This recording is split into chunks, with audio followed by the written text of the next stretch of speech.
ನಮಸ್ಕಾರ ಸ್ನೇಹಿತರೆ, ಅನ್ನೀಸ್ ಫ್ಯಾಮಿಲಿಗೆ ಸ್ವಾಗತ. ನಾವಿಂದು ಸಂಜೆ ಚಾಕ್ಕೆ ಸ್ವಲ್ಪ ಹಲಸಿನ ಚಿಪ್ಸನ್ನು ಮಾಡ್ತಾ ಇದ್ದೇವೆ. ಅದನ್ನು ಯಾವ ರೀತಿ ಮಾಡೋದು ಅಂತ ನೋಡೋಣ ಬನ್ನಿ. ಹಲಸಿನ ಚಿಪ್ಸ್ ಮಾಡಲಿಕ್ಕೆ ಹಲಸಿನಕಾಯಿ ಜಾಸ್ತಿ ಬೆಳೆದು ಇರಬಾರ್ದು, ಜಾಸ್ತಿ ಎಳತು ಆಗಿರಬಾರ್ದು. ಅದನ್ನು ಅದಕ್ಕಿದ್ರೆ ಕರೆಕ್ಟ್ ಆಗ್ತದೆ. ಸೋಳೆಯನ್ನು ಕ್ಲೀನ್ ಮಾಡಿ ರೆಡಿ ಮಾಡಿ ಇಡೋಣ.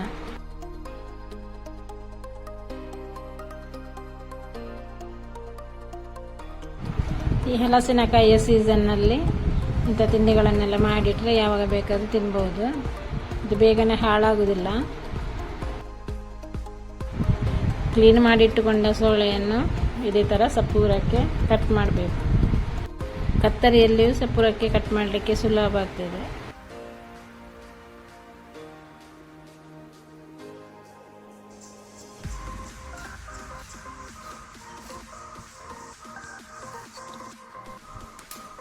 ಈ ಥರ ರೆಡಿ ಮಾಡಿ ಇಟ್ಟುಕೊಂಡ್ರೆ ಕಟ್ ಮಾಡಲಿಕ್ಕೆ ಸುಲಭ ಆಗ್ತದೆ.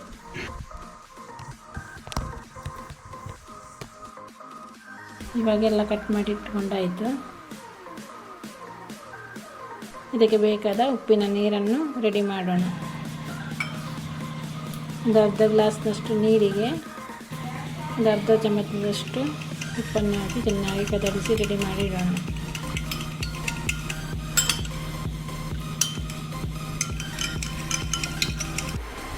ನಾನು ಗ್ಯಾಸ್ ಆನ್ ಮಾಡಿ ಬಾಣಲೆಯಲ್ಲಿ ತೆಂಗಿನ ಎಣ್ಣೆಯನ್ನು ಬಿಸಿ ಮಾಡಲಿಕ್ಕೆ ಇಟ್ಟಿದ್ದೇನೆ. ಇದು ಬಿಸಿಯಾಗುವಾಗ ಇದಕ್ಕೆ ಹಲಸಿನಕಾಯಿಯ ಕಟ್ ಮಾಡಿದ ಪೀಸ್ಗಳನ್ನು ಹಾಕುವುದು. ನಂತರ ಸ್ವಲ್ಪ ಸ್ವಲ್ಪವೇ ಚಿಪ್ಸನ್ನು ಹಾಕಿ ಕರಿಯುವುದು. ಒಮ್ಮೆಲೆ ಜಾಸ್ತಿ ಹಾಕಿದರೆ ಸರಿಯಾಗಿ ಫ್ರೈ ಆಗುವುದಿಲ್ಲ. ಆದ ಕಾರಣ ಸ್ವಲ್ಪ ಸ್ವಲ್ಪವೇ ಹಾಕಿ ಫ್ರೈ ಮಾಡಬೇಕು. ಇದನ್ನು ಸ್ವಲ್ಪ ಹೊತ್ತು ಬಿಟ್ಟು ನಂತರ ಚೆನ್ನಾಗಿ ಇದನ್ನು ಮಿಕ್ಸ್ ಮಾಡಬೇಕು.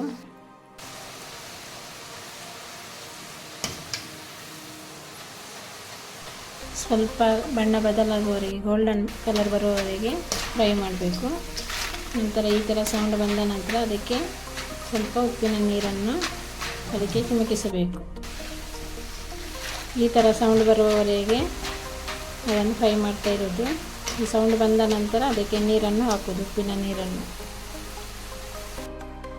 ಉಪ್ಪಿನ ನೀರನ್ನು ಮೊದಲೇ ಹಾಕಿದರೆ ಅದು ಫ್ರೈ ಆಗುವುದಿಲ್ಲ, ಕ್ರಿಸ್ಪಿಯಾಗಿ ಬರುವುದಿಲ್ಲ. ಆದ ಕಾರಣ ಸಾಧಾರಣ ಫ್ರೈ ಆದ ನಂತರ ಅದಕ್ಕೆ ನೀರನ್ನು ಹಾಕುವುದು. ಇವಾಗ ಇದು ಫ್ರೈ ಆಗಿದೆ. ಇನ್ನದನ್ನು ಬೇಗನೆ ತೆಗೆಯುವುದು. ಈ ರೀತಿ ಫ್ರೈ ಮಾಡೋದರಿಂದ ಚಿಪ್ಸ್ ತುಂಬ ಕ್ರಿಸ್ಪಿಯಾಗಿ ಬರ್ತದೆ. ಇದೇ ರೀತಿ ಉಳಿದ ಚಿಪ್ಸನ್ನು ಫ್ರೈ ಮಾಡಿ ತೆಗೆಯೋಣ.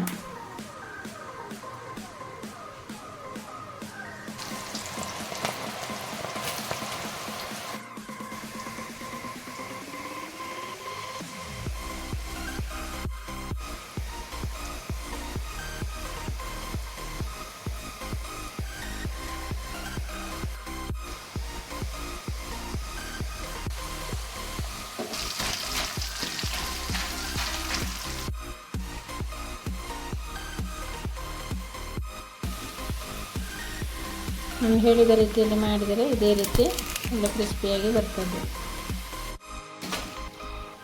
ಎಲ್ಲವನ್ನು ಫ್ರೈ ಮಾಡಿ ಆಯಿತು. ಒಳ್ಳೆ ಕ್ರಿಸ್ಪಿಯಾಗಿ ಬಂದಿದೆ. ಹಲಸಿನ ಸೀಸನ್ನಲ್ಲಿ ನೀವು ಕೂಡ ಇಂಥ ಚಿಪ್ಸನ್ನು ಟ್ರೈ ಮಾಡಿ ನೋಡಿ. ಸ್ವಲ್ಪ ತಣಿದ ನಂತರ ಇದನ್ನು ಈ ಥರ ಪ್ಲಾಸ್ಟಿಕ್ ಕವರಲ್ಲಿ ಹಾಕಿ ಸೀಲ್ ಮಾಡಬೇಕು. ಇಲ್ಲದಿದ್ದರೆ ಡಬ್ಬದಲ್ಲಿ ತುಂಬಿಸಿಟ್ಟರೆ ತುಂಬ ಸಮಯದವರೆಗೆ ಏನಾಗೋದಿಲ್ಲ. ಸೇಲ್ ಮಾಡೋದಾದರೆ ಈ ರೀತಿ ಸೀಲ್ ಮಾಡಿಟ್ರೆ ಎಷ್ಟು ಸಮಯದವರೆಗೆ ಇದನ್ನು ಉಪಯೋಗಿಸಬಹುದು.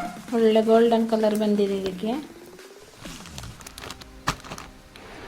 ಕ್ರಿಸ್ಪಿಯಾದ ಹಲಸಿನಕಾಯಿಯ ಚಿಪ್ಸ್ ರೆಡಿಯಾಗಿದೆ. ಇದನ್ನು ನೀವು ಕೂಡ ಮನೆಯಲ್ಲೊಮ್ಮೆ ಟ್ರೈ ಮಾಡಿ ನೋಡಿ. ನಿಮ್ಮ ಅನಿಸಿಕೆಗಳನ್ನು ಕಮೆಂಟ್ ಮೂಲಕ ತಿಳಿಸಿ. ಇನ್ನು ಮುಂದಿನ ಒಂದು ಒಳ್ಳೆಯ ರೆಸಿಪಿಯೊಂದಿಗೆ ಸಿಗೋಣ. ಬಾಯ್.